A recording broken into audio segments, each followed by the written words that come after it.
51 ஆண்டுக்கு முன்பதாக கர்த்தர் செய்வார் என்ற நம்பிக்கையோடு 2 துணியோடு நான் வெளியே வந்தேங்க. கர்த்தருடைய நாமத்துக்கு மகிமை உண்டாவதாக.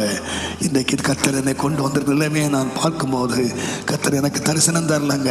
இத்தனை ஆயிரக்கணக்கான மக்களை நான் தருவேன், இத்தனை பேரை நீ நடத்துவா, இவ்வளோ உலகத்தில் இவ்வளோ செழிப்பாய் இருப்பாய், இத்தனை பெரிய காரியங்களை நீ செய்வாய் என்று சொல்லி ஆண்டு எனக்கு தரிசனம் தரலங்க. ஆனால் ஆண்டோடைய வார்த்தையை நான் விசுவாசித்தேன். தேவன் எனக்கு இனி காரியங்களை செய்வார் என்று நான் விசுவாசித்தேன். நான் இதை நம்பவே இல்லைங்க. இது என் புத்திக்கு எட்டாதுங்க. உங்களுக்கு ஒரு வழி எப்படிங்க தெரியாது. என்னை ஒவ்வொரு நாள் கதற பண்ணுகிறேன்னு தெரியுமா? தேவன் என் புத்தி கெட்டாத இதுவரைக்கும் செய்தார். ஆண்டவரே, என்னை இம்மட்டும் கொண்டு வந்ததற்கு நான் ஏமாத்திரம், என் வீடு ஏமாத்திரம். ஆனால் இதோடு நிறுத்திட போறதில்லை ஆண்டவரே.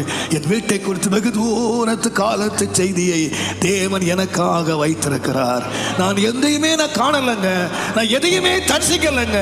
பட் ஐ பிலீவ் என் தேவன் உயிரோடு இருக்கிறார். என் தேவன் உயிரோடு இருக்கிறார். நீ அவிசுவாசியாயிராதே. ஃபெய்த், என்னை விசுவாசி. இன்னைக்கு நீ எந்த நம்பிக்கை வாழ்க்கையே நம்பிக்கை வந்திருக்கலாம்.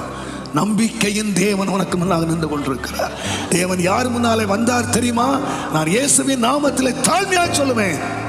பயத்தோடு நின்ற மக்கள் மத்தியிலே, துக்க முகத்தோடு நிற்கிற மக்கள் மத்தியிலே, நம்பிக்கை இழந்த மக்கள் மத்தியிலே தேவன் என்றார்.